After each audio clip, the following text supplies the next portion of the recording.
The biggest difference and the biggest thing that you need to understand about modern women today, since the 80s, this really started in the 80s, it really picked up traction in the 90s, and was even pushed harder in the 2000s with No Child Left Behind, right?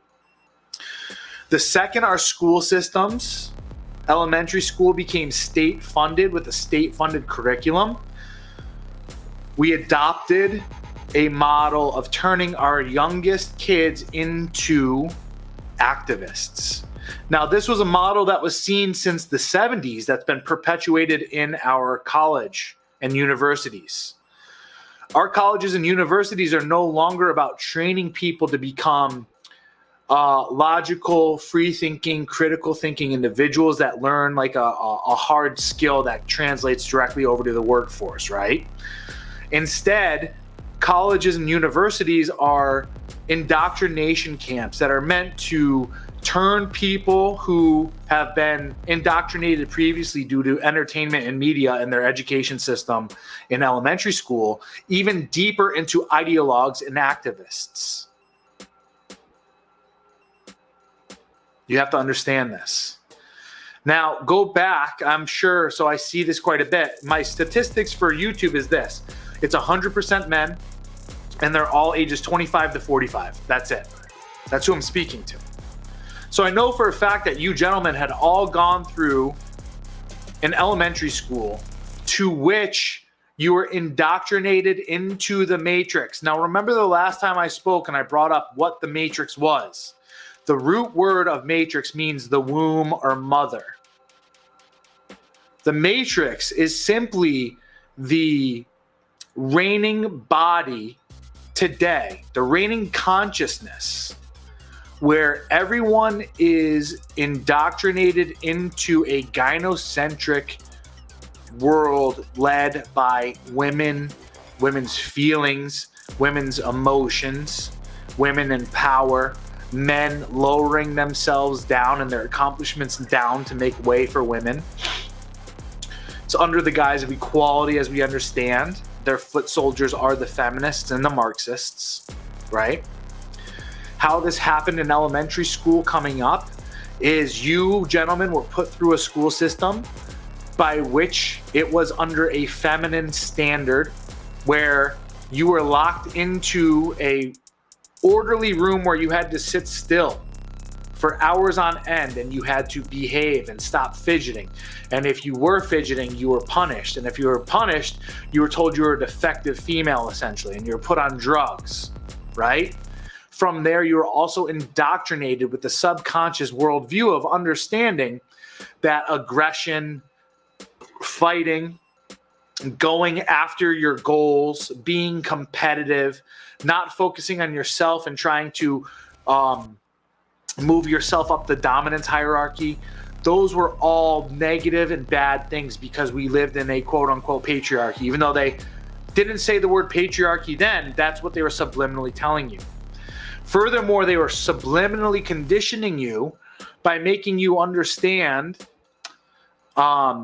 that you needed to tamp down your competitive skills and you had to start making way from women.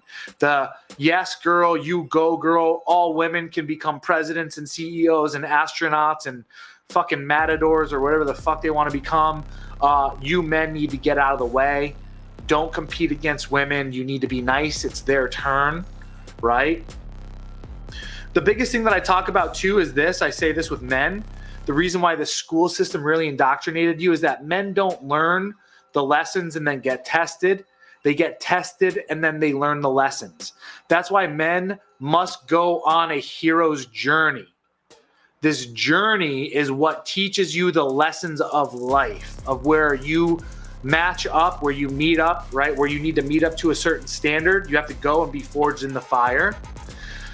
From there, you're going to be tested and you're either going to win or you're going to fail. And the majority of the time you're going to fail. Why? Because you're transforming into something new, into a new direction, into a new consciousness, into a new individual that you weren't before.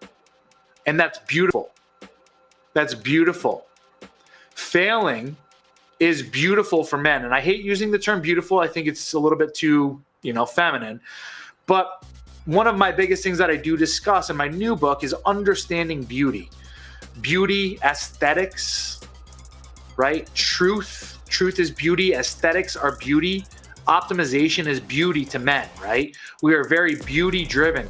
So when I talk about failure being beauty, you have to understand what failure is for you. And this is the next thing that we got to understand about our school systems.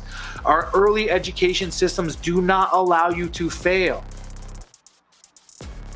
They don't allow you to fail. They don't allow you to fall flat on your face. Because that's where men learn. Men learn the lesson from falling flat on their face. Women can't handle failure. It's too detrimental to their frail egos. Because they're already so insecure, right?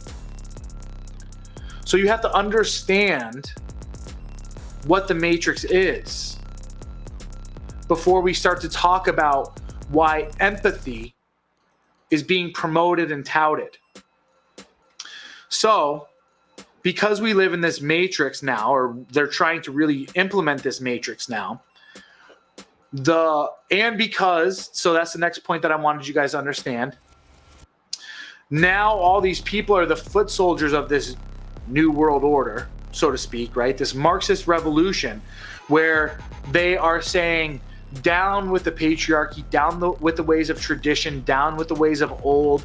All these children, all these kids from 1980s on up are now the foot soldiers for this modern era of progress, where they've been told to get rid of religion.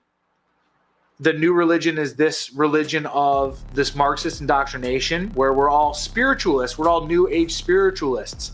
And everything is about compassion and leading from your heart center and connecting to all others and foregoing all of our differences and really being empathetic towards this and moving out of the way for other people and so on and so forth. So empathy has become the main virtue of this group.